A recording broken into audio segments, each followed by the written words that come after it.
जब उस्मानी तुर्कों के पास कोई मेहमान आता तो वो उसके सामने कहवा और सादा पानी पेश करते। अगर मेहमान पानी की तरफ हाथ बढ़ाता वो समझ जाते कि मेहमान को खाने की तलब है, तो फिर वो बेहतरीन खाने का इंतज़ाम करते, और अगर वो कहवा की तरफ हाथ बढ़ाता तो वो जान लेते कि मेहमान को खाने की हाजत नहीं है।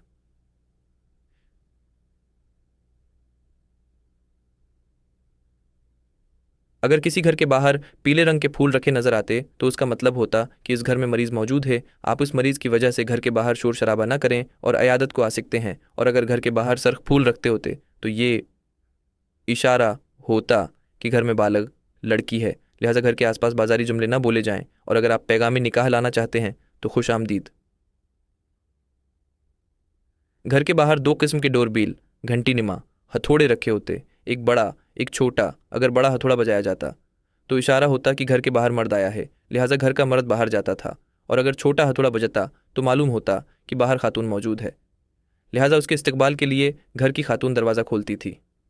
उस्मानी तुर्कों के सदका देने का अंदाज भी कमाल था कि उनके मालदार लोग सब्ज़ी फरोश या दुकानदारों के पास जाकर अपने नाम से खाता खुलवा लेते थे, और जो भी हाजतमंद सब्ज़ी या राशन लेने आता तो दुकानदार इससे पैसा लिए बग़ैर इनाज वो सब्ज़ी दे देता था, ये बताए बग़ैर कि उसका पैसा कौन देगा।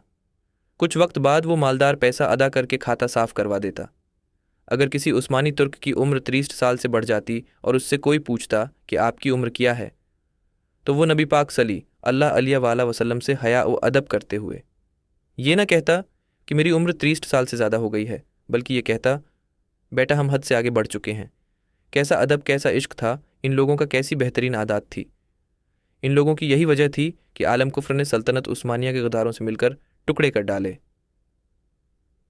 मेरा दिल करता है कि इस पोस्ट को मैं हर मुसलमान तक पहुंचाऊं ताकि तमाम मुसलमान अपनी तारीख को पढ़ें और फिर से ये उसूल अपनाएं इंशा अल्लाह।